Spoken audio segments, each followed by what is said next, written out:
Good evening all, welcome to Learners Academy. Good evening. नींद आ रही है? नहीं आ रही? पक्का? सो के आई है ना? सो के नहीं आई? क्या करती है दिन में? सोती हैं।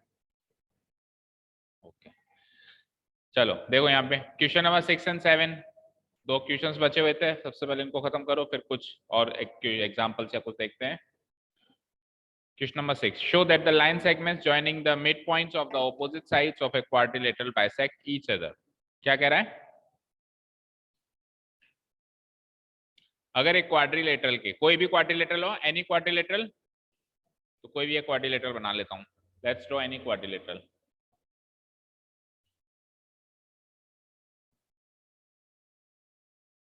This is any quadrilateral.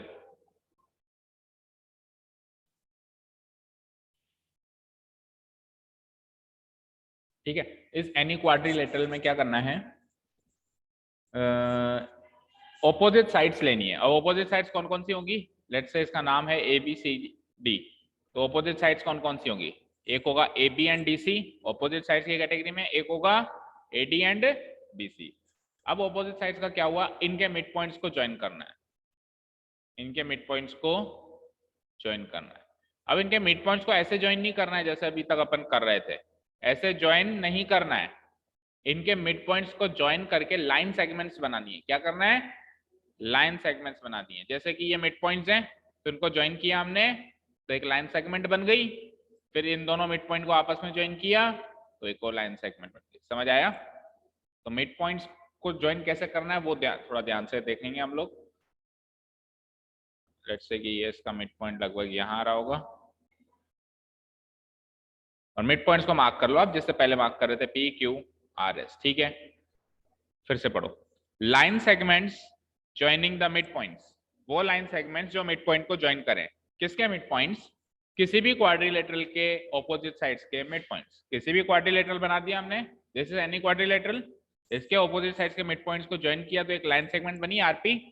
Again opposite sides के मिड पॉइंट को ज्वाइन किया तो एक और बनी एस क्यू।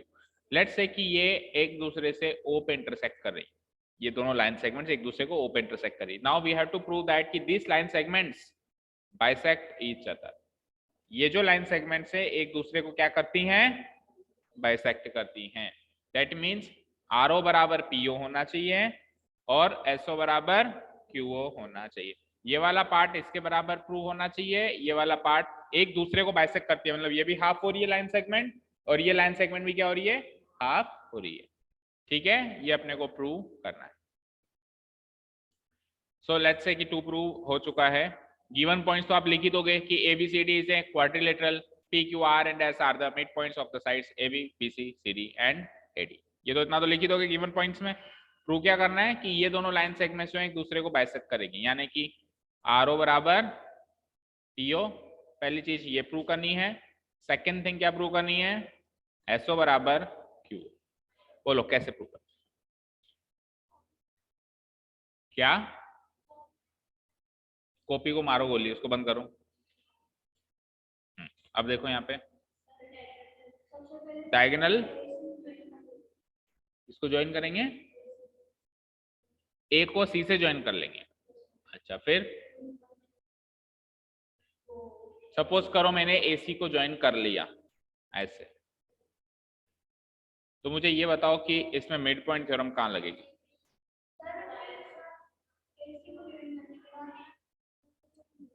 किसको? एस आर को भी। ठीक है, फिर अब मिड पॉइंट थ्योरम किस में लगेगी? ट्राइंगल बताओ। मिड पॉइंट थ्योरम तो ट्राइंगल में लगती है, वो ट्राइंगल बताओ जिसमें मिड पॉइंट थ्योरम लगी हुई दिखाई दे रही है। डी ए सी में मिड पॉइंट थ्योरम लगेगी। बिल्कुल सही था, लगेगी ना? दैट मीन्स हमको क्या करना है? हमको इन चारों पॉइंट्स को आपस में पहले जोड़ना है। किन चारों को? P Q R S. और जोड़ के फिर क्या करना है? उस पी क्यू आर एस को पैरेललोग्राम प्रूव करना है। और अंदर वाला पैरेललोग्राम प्रूव आसानी से हो जाएगा, हम पता नहीं कितनी बार कर चुके हैं। किसी भी क्वाड्रिलेटरल के मिड पॉइंट्स को ज्वाइन करें तो पैरेललोग्राम ही प्रूव होगा, हम पता नहीं कितनी बार कर चुके हैं। जैसे ही अंदर वाला पैरेललोग्राम प्रूव हुआ, तो सपोज करो अंदर वाला कुछ ऐसा बनेगा, पी क्यू आर एस ऐसा बनेगा। जैसे ही अंदर वाला पैरेललोग्राम प्रूव हुआ तो पैरेललोग्राम के डायगोनल से एक दूसरे को बाइसेक्ट नहीं करते क्या? तो ये लाइन सेगमेंट्स जो बनी हुई है ये वो उस अंदर वाले पैरेललोग्राम के डायगोनल्स ही तो हैं। ये जो लाइन सेगमेंट्स हैं आरपी एंड एसक्यू ये क्या है? जो अंदर पैरेललोग्राम बनने वाला है उसके ही तो डायगोनल्स हैं, ये है कि नहीं है? इस PQRS के डायगोनल्स ही तो हैं ये, तो डायगोनल्स एक दूसरे को बाइसेक्ट करेंगे या नहीं करेंगे? करेंगे ना। आप चाहो तो उसको इस O का भी इतना ज्यादा यूज, पर O का यूज इसलिए है क्योंकि आप टू प्रूव में फिर क्या लिखोगे। ठीक है, तो हम क्या करेंगे, सबसे पहले PQRS को और फिर एक कंस्ट्रक्शन में एक और पॉइंट आएगा, कोई भी एक डायगोनल जोड़ लो, या तो AC जोड़ लो, बाहर वाले क्वाड्रिलेटरल का डायगोनल जोड़ लो, या तो AC या फिर BD, दोनों में से कोई भी एक डायगोनल हम जोड़ लेंगे। तो इन ऑल कंस्ट्रक्शन में 3 पॉइंट्स आ जाएंगे। First point is join PQRS, ठीक है, and second point will be join the diagonal AC, ठीक है।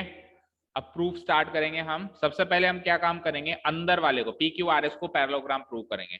ऐसा काम अपन पता नहीं कितने क्वेश्चंस में कर चुके हैं। इसी एक्सरसाइज में हमने देखो क्वेश्चन नंबर 1 में भी उसको सबसे पहले पैरेललोग्राम प्रूव किया था, PQRS is a parallelogram. Second में भी हमको क्या रेक्टेंगल प्रूव करना था, तो मैंने क्या कहा था, पैरेललोग्राम तो पहले प्रूव करना ही पड़ेगा। और फिर थर्ड क्वेश्चन में रोम्बस प्रूव करना था, तो मैंने क्या कहा, पहले पैरेललोग्राम तो प्रूव करना ही पड़ेगा। तो फर्स्ट सेकंड थर्ड में जो काम हमने स्टार्टिंग फेज में किया वो का वही काम अपने को सिक्स्थ में भी करना है। करना क्या है, उसको पैरेललोग्राम प्रूव करना है। तो इन शॉर्ट बता देता हूं, लेट्स से कि ये ट्राइंगल बनेगा एक DAC। इन ट्राइंगल DAC के अंदर यू कैन सी कि S तो है DAC में, S तो है DA का मिड पॉइंट, S तो है किसका मिड पॉइंट, DA का मिड पॉइंट, एंड DAC पे नजर होनी चाहिए। देखो मैं हाईलाइट कर देता हूँ ये DAC, तो उसमें S तो है DA का मिड पॉइंट और R है CD कह दो या DC कह दो। अब इसकी तीन साइड्स कौन कौन सी होंगी, DA, DC और AC। तो DA और DC तो काम आ गए, बचा क्या, AC। तो मिड पॉइंट थ्योरम लगाते, अब इसमें कन्वर्स नहीं लगेगा, इसमें मिड पॉइंट थ्योरम लगेगा क्योंकि दो मिड पॉइंट्स गिवन हो गए ना, तो इन दोनों की मदद से मिड पॉइंट थ्योरम लगाएंगे। तो SR क्या हो जाएगा, SR parallel AC, SR parallel क्या हो जाएगा AC, एंड साथ में SR equal to half of AC, यानी चलिए लिख देता हूं SR equal to half of AC। Let's say कि ये इक्वेशन नंबर 1, ये इक्वेशन नंबर 2। अब ऐसे के ऐसे नीचे वाला ट्राइंगल ले लेंगे BAC, इन ट्राइंगल BAC। तो BAC ट्राइंगल के अंदर भी देखो P is the mid point of AB given and Q is the mid point of BC, ये भी गिवन। तीसरी साइड कौन सी बची, BAC में AB हो गया, BC हो गया, AC बचा, और AC से कौन पैरेलल और इक्वल हो जाता है, PQ। मिड पॉइंट थ्योरम इसमें भी लग जाएगी। By using mid point theorem we can say that PQ is parallel to AC and साथ में PQ is equal to half of AC। This is equation third and this is equation 4। अब first and third equation को साथ में देखो, तो SR parallel AC है, PQ parallel AC है, दोनों तरफ AC है, तो SR पैरेलल PQ हो जाएगा।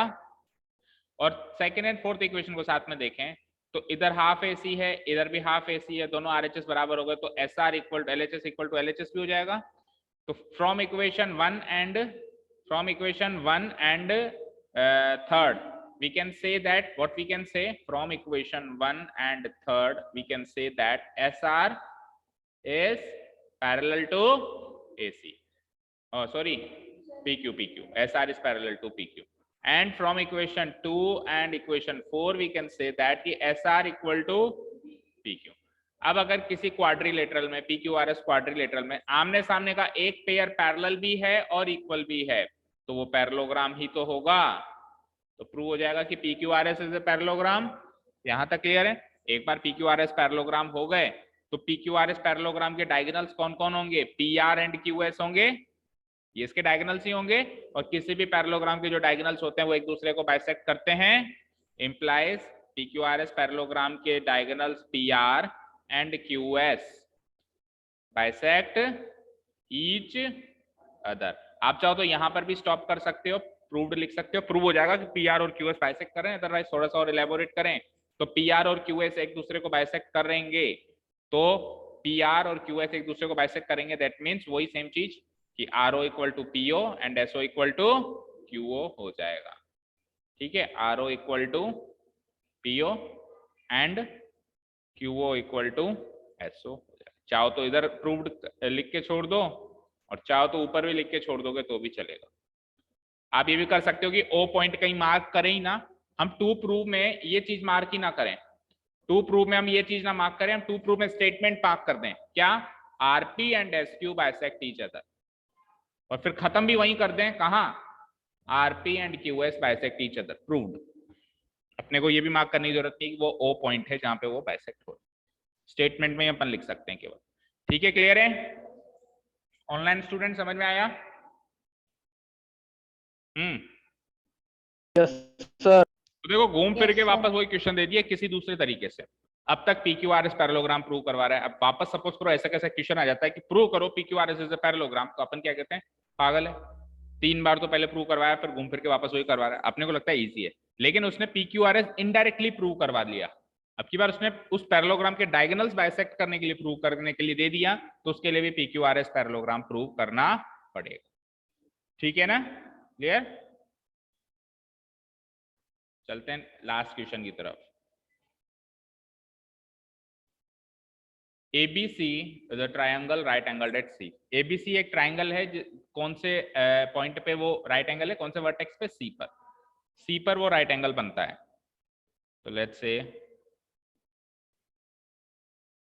A B and C, C पे वो क्या बनता है, राइट एंगल बनता है। A line through the midpoint M of hypotenuse AB। AB का midpoint, AB hypotenuse का midpoint M है, ऐसा आपको गिवन है, ऑलरेडी गिवन है।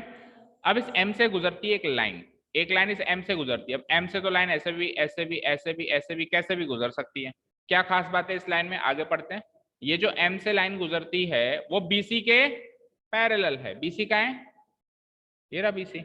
तो ये M से जो लाइन गुजरती है वो कुछ ऐसे होगी जो BC से पैरेलल होगी। डॉटेड मत बनाओ, ऐसी फुल में ही बना दो, गिवन पॉइंट है, ऐसी लाइन होगी, बताओ। ये लेट्स से कि ये वो लाइन है, ये वो लाइन है जो कि BC से पैरेलल है और M से गुजर रही है और इंटरसेक्ट कर रही है AC को D पर। AC का है, ये रहा AC। इस AC को कहां पे इंटरसेक्ट कर रही है, D पर। ठीक है, आगे सुनो, ये तो हो गए गिवन पॉइंट्स। अब ये क्या कह रहा है कि D is the mid point of AC, prove करो। दूसरा ये क्या कह रहा है कि MD जो है इस AC के परपेंडिकुलर है, वो प्रूव करो। तीसरा ये क्या कह रहा है कि CM MA हाफ AB होंगे, वो प्रूव करो। CM, अब CM MA के लिए आपको CM को और MA तो चलो जुड़ा हुआ है, CM को और जोड़ना पड़ेगा आपको, ठीक है ना। तो ये थर्ड पॉइंट प्रूव करने के लिए बाद में देखेंगे, बाद में CM को जोड़ेंगे। अभी पहले first and second point prove कर लेते हैं, उसमें CM की कोई जरूरत ही नहीं है। तो एक बार के लिए मैं CM को ड्रॉ नहीं कर रहा हूं, अपन पहले फर्स्ट एंड सेकंड पॉइंट को प्रूव करते हैं। ओके, चलो कैसे करेंगे, बड़ा ही आसान है यार, ये तो कन्वर्स से हो जाएगा। देखो इसी ट्राइंगल के अंदर, इन ट्राइंगल ABC या ACB कुछ भी कह लो, in triangle ACB, M is the mid point of AB, given है, गिवन है कि नहीं है, M AB का मिड पॉइंट है, गिवन है। और दूसरा DM पैरेलल BC, ये भी गिवन है, या MD के लो, MD पैरेलल BC गिवन है, गिवन है ना कि ये M से गुजरती है और BC से पैरेलल है, that means MD is parallel to BC, ये भी गिवन है। चलो तीन साइड्स कौन कौन सी होंगी, AC BC and AC। AB तो काम आ गई, फिर से AC लिख दिया, AB तो काम आ गई मिड पॉइंट के लिए और BC काम आ गई पैरेलल के लिए। तीसरी साइड कौन सी बची, और कन्वर्स लगेगा क्योंकि एक मिड पॉइंट और एक पैरेलल वाला पॉइंट गिवन है, तो by using converse of mid point theorem we can say that third side को उठा लो AC, और पॉइंट कौन सा होगा जो AC का मिड पॉइंट होगा, MD था ना पैरेलल, तो MD में से M तो ऊपर काम आ गया, तो बचा क्या, D is the mid point of AC। Proved. पहले पॉइंट में आपको यही तो प्रूव करना है कि D is the mid point of AC, check करो, D is the mid point of AC, by using converse prove हो जाएगा, कोई दिक्कत नहीं है। ओके, चलते हैं आगे। अब सेकंड में आपको ये प्रूव करना है कि MD जो है AC के परपेंडिकुलर है, ये MD ये AC के परपेंडिकुलर है, मतलब MD और AC के बीच में 90 डिग्री का एंगल बनता है, तभी तो वो परपेंडिकुलर कहलाएंगे। परपेंडिकुलर का मतलब क्या होता है, दो लाइंस परपेंडिकुलर तब होगी जब वो एक दूसरे के साथ इंटरसेक्टिंग पॉइंट पे 90 डिग्री का एंगल बना रहे हो। अब किस किस को ये परपेंडिकुलर प्रूव करवाना चाह रहा है, एक तो एमडी को, ये एमडी को, और एक एसी को। तो एमडी और एसी डी पे तो इंटरसेक्ट हो रहे हैं, दैट मींस एमडी और एसी के बीच में डी पे 90 डिग्री का एंगल ऐसा बनना चाहिए, ऐसा वो प्रूव करवाना चाह रहा है। बहुत आसानी से हो जाएगा। सीए को ज्वाइन तो वैसे ही था, सीए तो देखो सीएम वो थर्ड में देखेंगे, अभी अपने को जरूरत ही नहीं है सीएम को ज्वाइन करनी। देखो आप ये देखो, हाँ देखो आप ये देखो सेकंड पॉइंट कैसे प्रूव करेंगे हम, डीएम पैरेलल बीसी है या एमडी पैरेलल बीसी है, गिवन है क्या, एमडी पैरेलल बीसी गिवन, ठीक है। तो एमडी और बीसी पे नजर जानी चाहिए सबकी। देखो मैं हाईलाइट कर देता हूं, एमडी दिख रहा है और बीसी दिख रहा है, केवल एमडी और बीसी दिख रहा है और कुछ नहीं दिख रहा है। अब एक लाइन है जो इन दोनों को इंटरसेक्ट कर रही है, तो इस लाइन को क्या कहते हैं, ट्रांसवर्सल, आर पार मान लो, मतलब ऐसे है ना ये, तो ये लाइन ट्रांसवर्सल नहीं होगी क्या, और ट्रांसवर्सल होगी तो कुछ पेयर्स बनाएगी। तो अगर ये लाइन ट्रांसवर्सल है, कौन सी, A C, A C is the transversal, by figure it is given that AC is the transversal। अब अगर AC ट्रांसवर्सल है तो एंगल ADM और एंगल ACB इक्वल होंगे, क्यों होंगे, alter corresponding angles, corresponding angles. भाई ऐसे अगर हो तो ये दोनों एंगल्स कॉरस्पॉन्डिंग एंगल्स नहीं होते क्या, तो ये वैसे ही तो शो हो रहे हैं यहाँ पे, तो ये हो जाएंगे कॉरस्पॉन्डिंग एंगल्स की वजह से इक्वल, ठीक है। वैसे भी हो सकते थे कॉरस्पॉन्डिंग एंगल्स, हम थोड़ा सा छोटा करने की कोशिश कर रहे थे बस, है ना। अब एसी भी तो 90 डिग्री है ही, ये एंगल तो 90 डिग्री है ही ना, गिवन है ना क्वेश्चन में ही कि सी पे 90 डिग्री बना रहा है, ट्राइंगल है।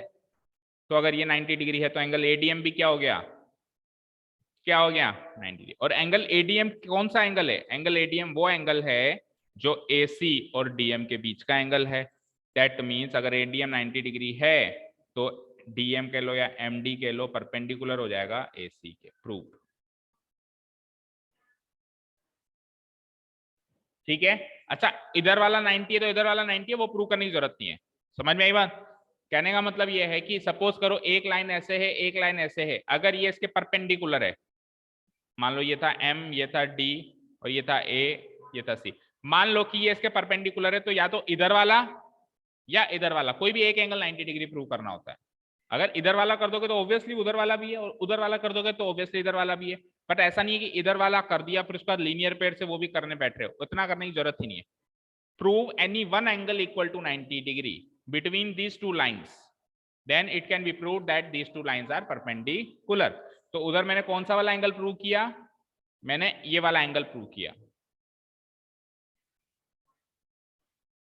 खत्म हो गया क्या, हाँ ये देखो इधर मैंने कौन सा एंगल प्रूव किया, मैंने ये वाला एंगल 90 डिग्री प्रूव किया, ऊपर वाला, तो वो प्रूव हो गया कि ये इधर वाला भी 90 डिग्री है। आप चाहो तो नीचे वाला भी कर सकते हो, अगर आप नीचे वाला करना चाहो तो फिर आपको ये की ये लाइन लिखनी पड़ेगी। अब इन दोनों एंगल का सम 180 लगाना पड़ेगा, क्यों, क्योंकि ये किस तरह के एंगल्स हैं, alternate angles on the same side of transverse. तो यहाँ कॉरस्पॉन्डिंग एंगल्स हट जाएगा और क्या आ जाएगा, angle MDC plus DCB equal to 180, जिसमें से ये 90 तो है ही सही, 180 में से 90 माइनस होकर ऊपर वाला भी क्या आ जाएगा 90 डिग्री आ जाएगा। तो या तो alternate angles on the same side of transversal या फिर कॉरस्पॉन्डिंग एंगल्स, इजी, कोई डाउट नहीं है। अब चलते हैं थर्ड पॉइंट की तरफ। ये तो हो गया भाई साहब परपेंडिकुलर प्रूफ।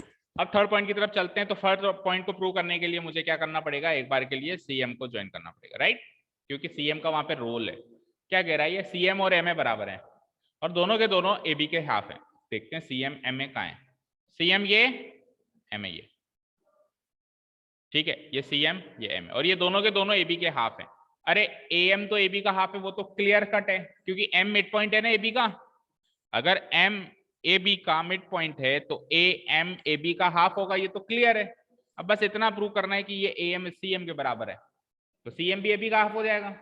अब ये कैसे प्रूव करूं कि इसके बराबर है, तो दो ट्राइंगल दिख रहे हैं आपको, A D M C D M, इन दोनों में ले लो कॉन्ग्रुएंसी, एक एक एंगल 90 90 है दोनों साइड का, ठीक है, डीएम डीएम कॉरेस्पॉन्डिंग साइड है, और डी अगर एसी का मिड पॉइंट है तो ए डी बराबर सी डी।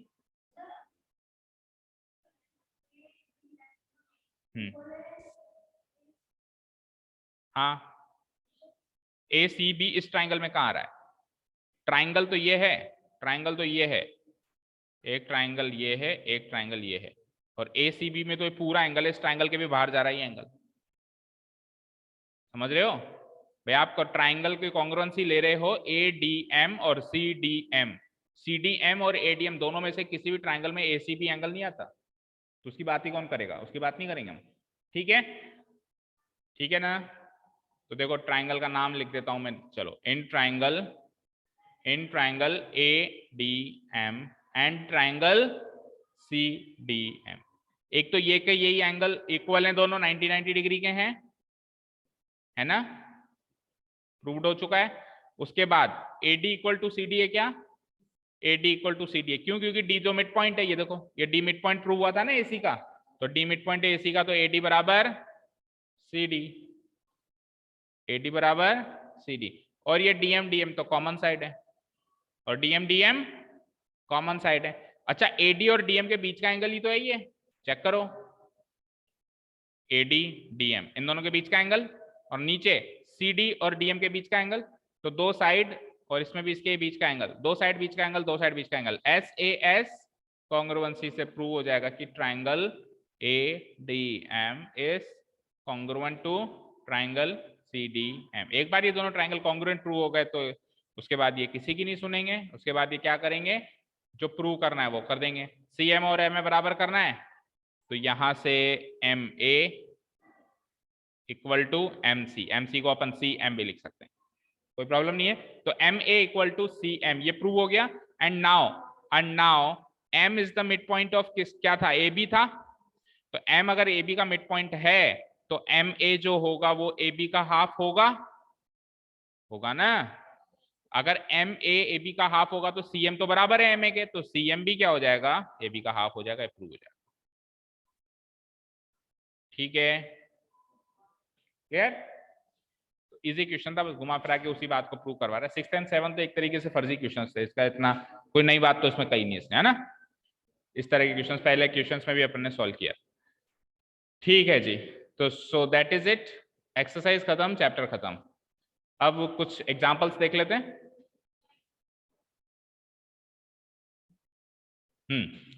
देखो, देखते हैं कुछ अच्छे एग्जांपल्स अगर दिखाई दे, फिर मैं कल एग्जांपल्स दे दूंगा एक्सरसाइज में और टेस्ट में, फिर आप डील कर लेना, मेरी तरफ से तो जाओ। 2-3 चैप्टर्स का लूं, कैसे भी लूं, लेकिन मैं आपकी बार एग्जांपल्स ही लूंगा। तो अगर आपके पास टाइम है तो देख लो ना, क्या बुराई है? घर से देखने के लिए कहा था, वैसे तो मैंने देख के आया हूं। देखिए आते हैं सब। क्यों क्यों क्यों क्यों नहीं डालूंगा तुम्हारे? तो उनके नहीं, तो उनके ये एग्जांपल्स आ रहे हैं क्या?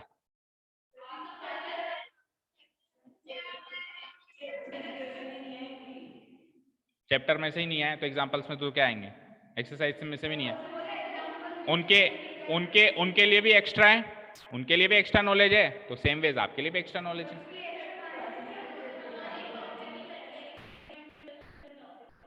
अगले साल काट दोगे? अगले साल नहीं सीख लिया, लेकिन ये क्वेश्चंस मान लो इसमें से कोई क्वेश्चन या इनमें से भी कोई कॉन्सेप्ट छुप के आ गया तो आप लिख के आ जाना कि पिछले साल कट गया था, सर ने कटवा दिया था। So we will not do this year. ठीक हो, चलो एग्जांपल नंबर 8 देखो। अब L, M and N are 3 parallel lines, 3 parallel lines दिख रही हैं आपको, L, M, N दिख रही है, तीनों पैरेलल हैं आपस में, तीनों आपस में क्या है? Parallel, L parallel M parallel N। ठीक है, अब सुनिए, intersected by transversals P and Q, ये तीनों लाइंस दो ट्रांसवर्सल से इंटरसेक्ट हो रही हैं, एक तो P से और एक Q से। P वाली लाइन ये दिख रही है, ये तीनों को छू रही है एलिमेंट को, और Q वाली लाइन ये दिख रही है, भी तीनों को छू रही है। समझ में आया? दैट मीन्स हमारे पास 3 पैरेलल लाइंस हैं ऐसे, फिर एक ट्रांसवर्सल लाइन ऐसे है जो तीनों को इंटरसेक्ट कर रही है, दूसरी ट्रांसवर्सल लाइन ऐसे जो भी तीनों को इंटरसेक्ट कर रही है, इसका नाम P हो गया, इसका नाम PQ हो गया। ठीक है, अच्छा कहां कहां पे इंटरसेक्ट कर रही है? P जो लाइन है, जो लाइन P है वो तो इंटरसेक्ट कर रही है ए पर, बी पर और सी पर, पी लाइन, और जो क्यू लाइन है वो किस किस पे, डी ई एफ, डी पर, ई पर और एफ, ऐसा ही वो कह रहा है। ठीक है, अच्छा अब ये देखो ये इक्वल इंटरसेप्ट बना रही है। इक्वल इंटरसेप्ट का मतलब होता है जहां पे इंटरसेक्शन हो रहा है वहां पे बराबर बराबर इंटरसेक्शन हो रहा है। दैट मींस ए बी बराबर बी सी और डी ई बराबर ई एफ, ये समझ आया? ठीक है, ए बी बराबर B C and D E बराबर ई एफ। देखो इसने कहीं भी इधर ये चीज लिखी नहीं कि ये दोनों बराबर हैं, लेकिन गिवन पॉइंट्स पे इसने सीधे क्या लिया है, गिवन दैट ए बी बराबर B C and D E बराबर ई एफ। तो ये अंडरस्टूड हो गया। हाँ अच्छा अच्छा अच्छा अच्छा, पूरा पूरा पढ़ा नहीं हमने, सुनो ये क्या कह रहा है कि such that L M and N cut off equal intercept A B and B. अच्छा केवल ए बी और बी सी इक्वल है, ये गिवन है। इक्वल इंटरसेप्ट केवल पी बना रही है, केवल पी बना रही है, मतलब ये गिवन है कि पी बना रही है ए बी बराबर बी सी ऑन पी। अब आपको ये प्रूव करना है कि एल एम एन जो है, जो पी, ये जो क्यू वाली जो लाइन है ये भी इक्वल इंटरसेप्ट बनाएगी। दैट मींस इधर वाले गिवन है इक्वल हैं और उधर वाले प्रूव करने हैं कि इक्वल होंगे।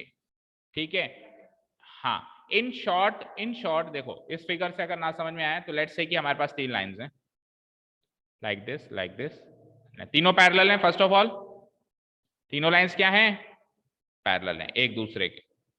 तीनों को कितना भी एक्सटेंड करो बोथ वेज वो कभी भी इंटरसेक्ट नहीं होंगे। एक लाइन है मेरे पास पी, ये तो है एल एम एन, ये लाइन है पी, तो ये इंटरसेक्शन करती है ए पर, बी पर और सी पर, और इस तरीके से इंटरसेक्शन करती है कि ए बी बराबर क्या है, मतलब ये डिस्टेंस और ये डिस्टेंस क्या है, इक्वल है। मैं लिख सकता हूं यहाँ पे ए बी बराबर बी सी, ये गिवन है। ठीक है, और दूसरा एक और लाइन है क्यू,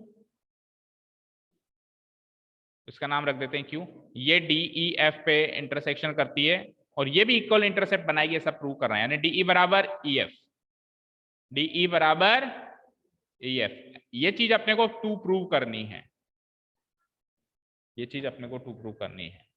ठीक है, ठीक है ना, फिगर विगर कुछ भी नहीं है। तो इस पूरी कहानी को हम कैसे याद रखेंगे आगे के लिए, एक कॉन्सेप्ट की तरह कि अगर तीन पैरेलल लाइंस में कोई भी एक ट्रांसवर्सल लाइन इक्वल इंटरसेप्ट बनाती है, कोई भी एक, तो फिर सारी ट्रांसवर्सल्स और भी कितनी भी ट्रांसवर्सल्स बना दो, क्यू बना दो, आर बना दो, सबके सब इक्वल इंटरसेप्ट ही बनाएंगी। अगर पी ने इक्वल इंटरसेप्ट बनाया दैट मींस ए बी बराबर बी सी किया, तो फिर सेकंड वाली जो ट्रांसवर्सल है वो भी इक्वल इंटरसेप्ट बनाएगी सारी। और भी ले लो, एक और ले लो, सपोज करो आर, तो ये भी बराबर होगा, ये डिस्टेंस भी क्या हो जाएगा, बराबर। समझ में आई बात? ओके, अब इसको प्रूव करने के लिए कंस्ट्रक्शन वर्क यूज हुआ है, ए को एफ से इंटरसेक्ट। अब मैं ओरिजिनल फिगर पे चलता हूं, ये समझ में आया? देखो ए को एफ से इंटरसेक्शन कर दिया और मान लिया कि ये जी पे इसका बीच में पॉइंट है। अब सबसे पहले तो ये वाला ट्रायंगल उठा लो, एक ट्रेपेजियम का क्वेश्चन किया था याद है, बी ने मदद करी थी प्रूव करने के लिए कि जी मिड पॉइंट है, और फिर जी मदद करेगा प्रूव करने के लिए ई मिड पॉइंट है। सेम टू सेम वही काम हो रहा है, हो रहा है नहीं हो रहा है? क्योंकि अगर अपन ध्यान से देखें तो देखो जो चीज मैं हाईलाइट कर रहा हूं वो एक ट्रेपेजियम ही तो है कि नहीं है? जो चीज मैंने हाईलाइट करी है क्या वो एक ट्रेपेजियम है? तो अब इस ट्रेपेजियम में अब सेम वही क्वेश्चन हो गया जैसा पहला अपन ने किया था एक ट्रेपेजियम वाला, कि अगर बी जो है ए बी का मिड, ए सी का मिड पॉइंट है, तो ई बी डी एफ का मिड पॉइंट होगा, वो प्रूव करने वाला क्वेश्चन किया था हमने, सेम वैसा ही हो गया। ठीक है, ठीक है ना। फिर हमने कंस्ट्रक्शन में उसमें क्या किया था, एक डायगोनल ज्वाइन किया था, तो इसमें भी अपन ने ए को जी एफ से ज्वाइन कर लिया, तो वो कंस्ट्रक्शन वर्क ही हो गया। So let's take this triangle A C F, triangle A C F के अंदर बी तो ए सी का मिड पॉइंट गिवन है,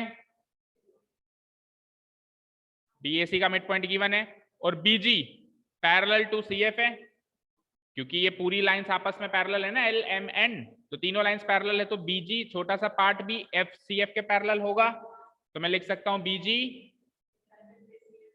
हाँ एफ ले लो, A C F, BG parallel to C F. बोलो तीन साइड्स कौन कौन सी होंगी, ए सी, सी एफ और ए एफ। कौन कौन सी यूज हो गई, ए सी यूज हो गई और सी एफ यूज हो गई, बची क्या, ए एफ। तो by converse of mid point theorem we can say that कि ए एफ का मिड पॉइंट कौन सा होगा, G is the mid point of A F, यानी जी जो है ए एफ का मिड पॉइंट प्रूव हो चुका है। ठीक है, अब चलो दूसरे ट्राइंगल में, किसमें, FAD ट्राइंगल में, ट्राइंगल FAD। इसके अंदर G is the mid point of AF, एक तरीके से गिवन हो गया, अभी अभी प्रूव किया है ना, G is the mid point of AF, उसको अगले वाले केस में as a given point use करेंगे। और उसके बाद GE parallel to AD given, क्योंकि सारी लाइंस पैरेलल हैं, LMN, तो GE पैरेलल टू AD, कौन कौन सी हो गई तीन साइड्स, AD, AF और लास्ट में FD। तो AF तो यूज हो चुकी है और AD भी यूज हो, बची क्या, FD। तो converse of mid point theorem से क्या हो जाएगा, FD का मिड पॉइंट कौन हो जाएगा, G तो यूज हो गया, E is the mid point of FD हो जाएगा। यानी ये जो E पॉइंट है इस FD का मिड पॉइंट है ना, ये E पॉइंट इस FD का मिड पॉइंट है। और अगर E FD का मिड पॉइंट है तो सब कुछ भूल जाओ, DE बराबर EF होगा, यही तो प्रूव करना था, दैट इज इट। ठीक है, समझ में आया ऑनलाइन स्टूडेंट्स, बोलो कोई डाउट यहां तक, नो? इस क्वेश्चन के बारे में क्या ख्याल है, इजी है, कर भी लिया? हाँ, और इस क्वेश्चन के बारे में,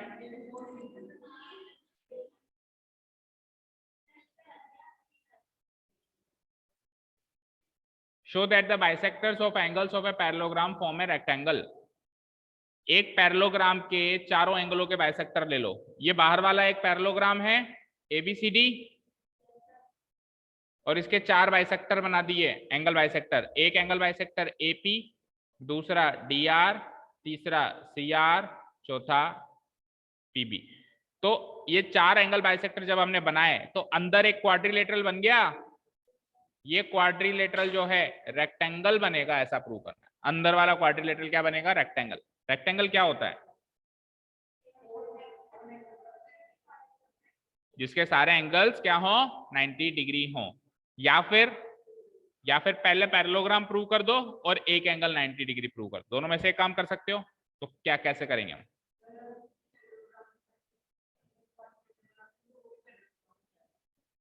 क्या, क्यों,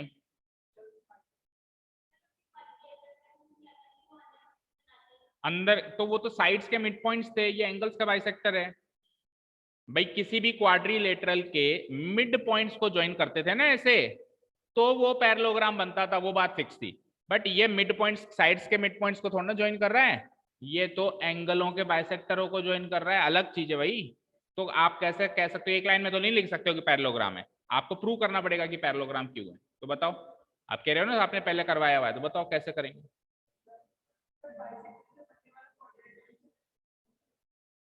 ऐसा कहाँ लिखा हुआ है, या हमने ऐसा कौन सा एक रूल की तरह पढ़ा है क्या, कई नोट्स में लिखा है क्या भाई ऐसा रूल होता है? ऐसे तो मैं भी कह दूंगा कि अंदर वाला रेक्टेंगल होता है सर, प्रूव हो गया। सीधे ही लिख दूंगा ना फिर मैं, अंदर वाला पैरेललो रेक्टेंगल ही बनता है सर। तो पैरेललोग्राम क्यों होता है बच्चे, ये बताओ ना भाई, इस कारण से पैरेललोग्राम होता है, there must be some reason कि why is it a parallelogram. So no clue, कोई क्लू नहीं है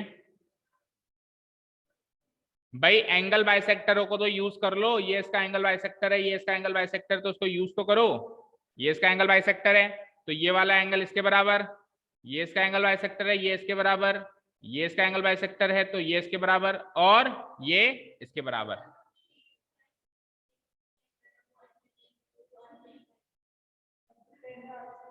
ये ट्राइंगल देखो आप, SAD दिख रहा है सबको, ट्राइंगल SAD दिख रहा है, ट्राइंगल SAD। इस SAD ट्राइंगल के अंदर तीन एंगल्स का सम 180 डिग्री होगा। कौन कौन से तीन एंगल्स होंगे, नाम बोलो। SDA, angle SDA plus angle SAD, angle SAD plus, और ये वाला एंगल क्या नाम होगा, DSA। इन तीन एंगल का सम क्या हो जाएगा बच्चों, 180। अच्छा, जो एंगल SDA है दैट मींस ये वाला जो एंगल है, इस पूरे एंगल D का हाफ है, तो इस एंगल SDA की जगह में क्या लिख सकता हूं, एंगल D का हाफ। अच्छा, जो एंगल SAD है, ए डी है, ये वाला एंगल है, ये पूरे एंगल ए का हाफ है क्योंकि ये एंगल बाइसेक्टर्स हैं ये सारी लाइंस, तो ये इसको मैं लिख सकता हूं एंगल ए का half plus angle D S A equal to क्या हो जाएगा 180 डिग्री। तो यहां से एंगल डीएसए की वैल्यू निकाल लो जरा, एंगल डीएसए की वैल्यू हो जाती है 180 degree minus angle D by two minus angle A by two. यहां से अगर मैं 2 को एलसीएम ले लूं तो ये हो जाता है 2 into 180 360 degree minus angle D minus angle ए। ठीक है, इसको यहीं पे छोड़ दो, ये इस एंगल की वैल्यू आ गई। अब ये वाला और ये वाला एंगल तो बराबर होंगे, वर्टिकली अपोजिट एंगल, अंदर वाले जो क्वाड्रिलेटरल है उसका ये एंगल भी ये इसी के बराबर आ जाएगा, मतलब इस एंगल की बात कर रहा हूं पी एस आर। ये वाला और बाहर वाला एंगल तो बराबर है ना, वर्टिकली अपोजिट एंगल। हमने तो ये इधर की साइड वाला निकाला लेफ्ट साइड, तो राइट साइड वाला भी यही आ गया, मैं इसी के बगल में डाल दूं, एंगल क्या नाम है पी एस आर। ये पी एस आर की वैल्यू हो गई, बोलो यस और नो। सिंपली चलो वहां पे, अब पूरा इतना सब कुछ नहीं लिखते हैं, शॉर्ट में मुझे बताओ कि उसी तरीके से पहले इस ट्राइंगल के अंदर ये एंगल निकालेंगे और फिर ये एंगल इसके बराबर होगा। ठीक है, तो ये वाला एंगल कैसे निकलेगा, इस एंगल का नाम क्या हो जाएगा B D C, angle B नहीं बी नहीं है, क्या है वो B Q C, B Q C. तो वो उसी तरीके से आएगा 360 माइनस, जैसे उसमें एंगल डी और एंगल ए का हाफ है तो इसमें क्या हो जाएगा एंगल बी और angle C, angle B minus angle C whole divided by 2। और ये वाला एंगल किसके बराबर हो जाएगा, एंगल बोलो क्या है ये पी क्यू आर।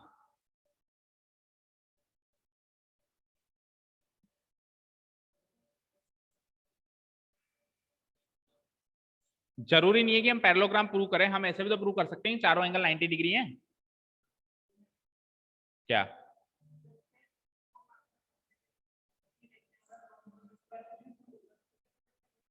मैंने कहा दो ऑप्शन है, या तो हम प्रूव कर देंगे चारों एंगल एक एक करके 90 डिग्री प्रूव करो, और या फिर अगर आपको इजी लग रहा है तो पहले पैरेललोग्राम प्रूव करके फिर केवल एक एंगल 90 डिग्री प्रूव करो।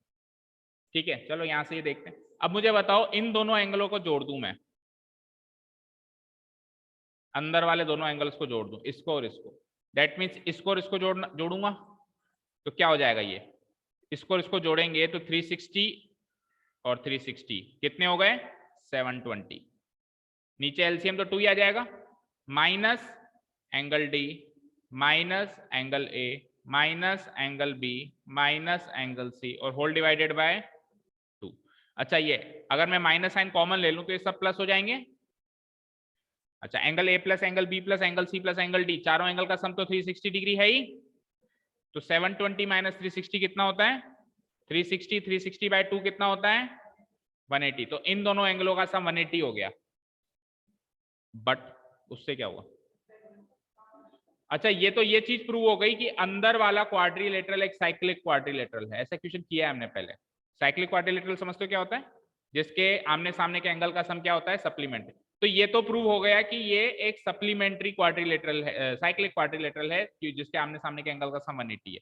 बट अब ये रेक्टेंगल है, ऐसे कैसे प्रूव करें, तो उसके लिए बाहर वाली चीजों को यूज करो।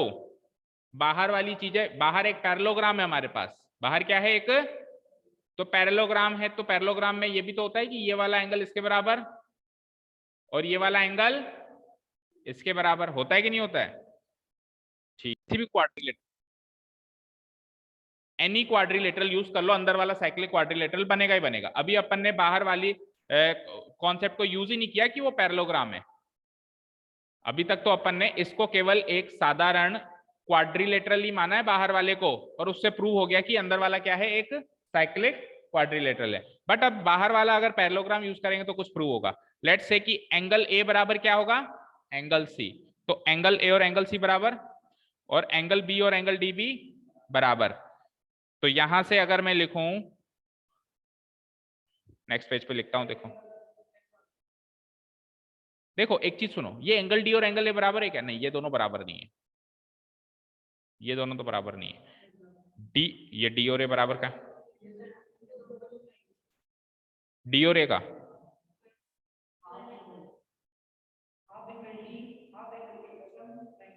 हम्म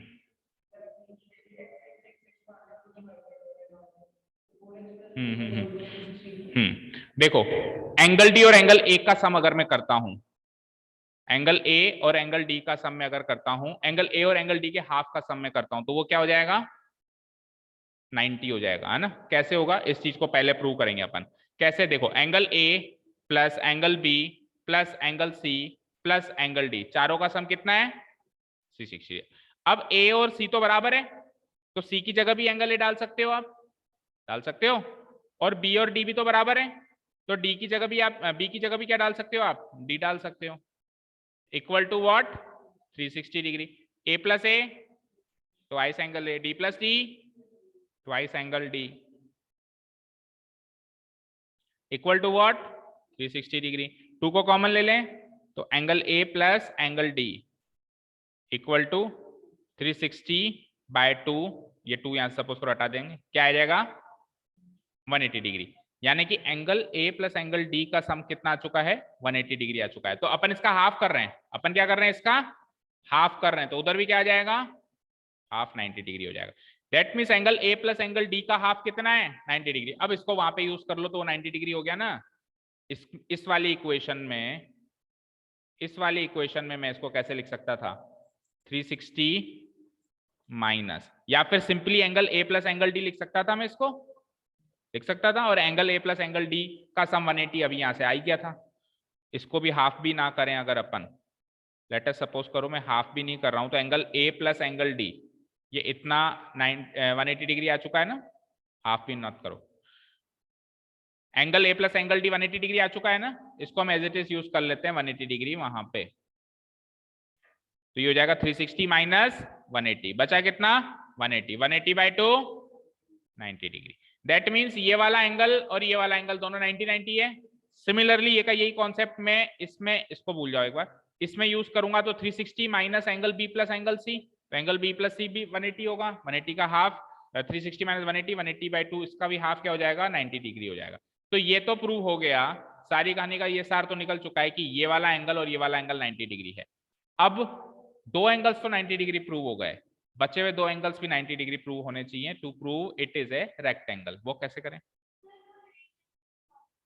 वो पैरेललोग्राम में, वो पैरेललोग्राम है, अगर एक पैरेललोग्राम है, उस पैरेललोग्राम में अगर एक भी एंगल 90 डिग्री कर दे तो वो रेक्टेंगल हो जाएगा। लेकिन अंदर वाला पैरेललोग्राम है वो अभी तक प्रूव नहीं हुआ है ना, अंदर वाला तो हमको क्या पता पैरेललोग्राम है या कि नहीं, ऐसा कहीं गिवन थोड़ा ना कि अंदर वाला पैरेललोग्राम है, ठीक है ना। हाँ, अंदर वाला साइक्लिक क्वाड्रिलेटरल है वो जरूर प्रूव हो चुका है, जिसमें क्या होता है आमने सामने के एंगल का सम क्या होता है? 180 होता है। तो ये 90,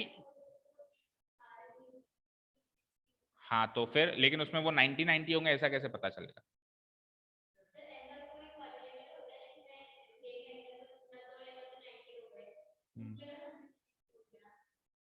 वो 90-90 ना हो, ऐसा कोई क्वाड्रिलेटरल हो सकता है क्या? बना के देखते हैं, बन जाए क्या पता। लेट्स से कि ये क्वाड्रिलेटरल है, आमने सामने का एक एक एंगल तो 90 डिग्री हो गया, जैसे ये 90 हो गया और ये भी 90 हो गया, और इन दोनों का सम ऑब्वियसली 180 होगा, तो ये दोनों 90-90 ना हो, जैसे सपोज करो ये हो 80 और ये हो 100, तो ऐसा क्यों नहीं हो सकता? पहले तो बताओ, कारण बताओ क्यों नहीं हो सकता? हाँ, पतंग बन गई तो बनने दो ना भाई, ये 80 और ये 100 क्यों नहीं हो सकता? So it is not proved कि ये रेक्टेंगल है। अभी तक तो केवल ये प्रूव हुआ है कि ये एक ऐसा क्वाड्रिलेटरल है जिसमें ये एंगल 90 है और ये एंगल 90 है। बताओ भी बताओ। तो जब अपन ने पहले भी कर रखा है तो आपको आना चाहिए ना। हाँ,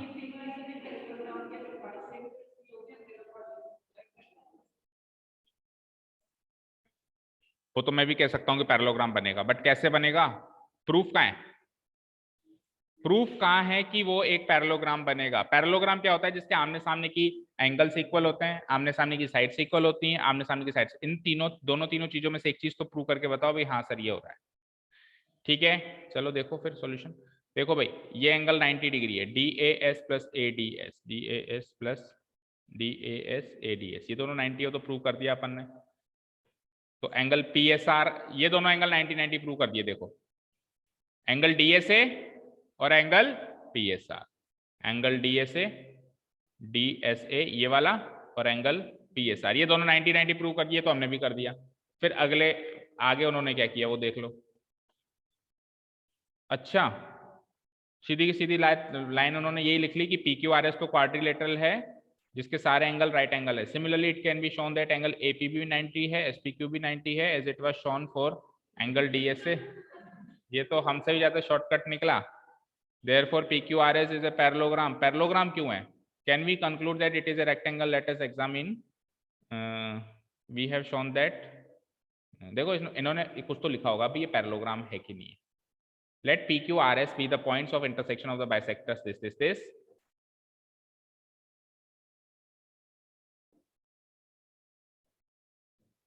पैरेललोग्राम ABCD, बाहर वाला पैरेललोग्राम है वो, ठीक है। हद हो गई फिर तो,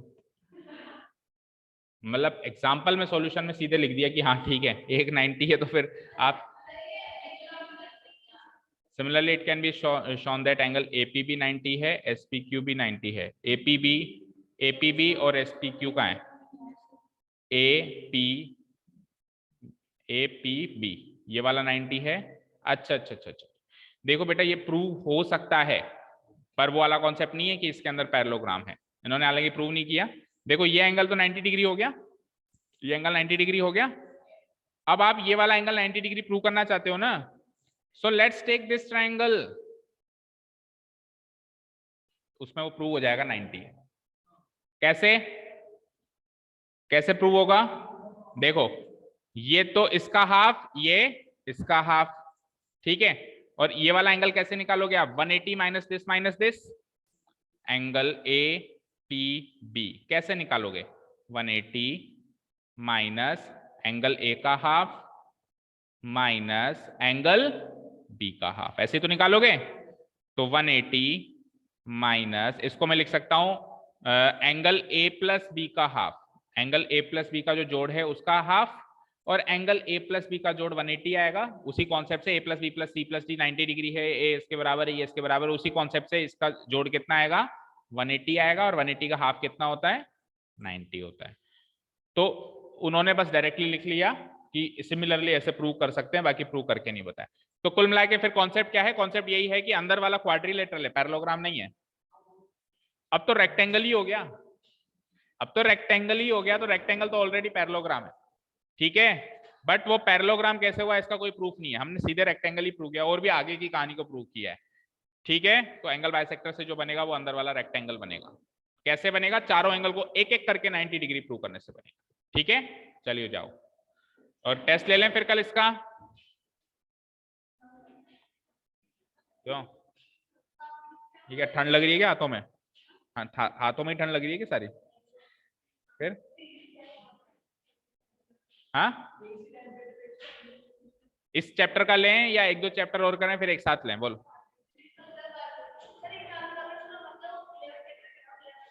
इसके बाद चैप्टर कौन सा स्टार्ट करना है? सर 13 कर सकते हैं क्या? अच्छा, कौन सा करना है फिर? सर 13 13 13 आ रहा है ना कर सबके? सकते हैं। Yes sir. सरफेस एरिया, चलिए 13 ले लें। उससे पहले कल इसका टेस्ट ले लेते हैं, कल इसका टेस्ट ले लेते हैं और उसके बाद फिर 13। तो कल तो इसका टेस्ट दे लो एक बार, जितना भी आता है जैसा भी आता है पूरी शिद्दत से टेस्ट दो, और उसके बाद फिर 13 चैप्टर। टाइम यही है, सर एक डाउट है। ठीक है। हाँ क्या हुआ? बोलो सौम्या। सर एक डाउट है। हाँ बताओ। सर आप क्वेश्चन लिखिए, हम बता रहे हैं क्वेश्चन। क्वेश्चन बता रहे हो? कौन से चैप्टर का है? Sir surface area and volume. क्या? सरफेस एरिया का तो शुरू सरफेस करेंगे तब एरिया। बता देंगे ना आराम से। तो आप मेरे को टेलीग्राम सर पे एक अभी बता देना। क्या? एक अभी बता देना। चलो बताओ। द सौम्या का डाउट एरिया सुनना है तो सुन लो, नहीं तो जाओ। हाँ बोलो। The area of area of 3 adjacent face 3 adjacent of a cuboid faces of a cuboid are x, r y, z। r x y, ठीक है। If the volume is V, if the volume is V, capital V, ठीक है, then prove that y square is equals to x y z. क्या y square is equals to x y z v multiplication. square. अच्छा, v square equals to v square and volume का square कर दें तो x into Y into Z होगा. ये prove करना है. ठीक है, यही है. अच्छा, यहाँ पे ए क्या, क्यों, सबको ही कहाँ जाना है तेरे को? जूते लेने क्या 2-3 कोस दूर किसी गांव में जाएगा क्या? अच्छा, और बाकी लोग?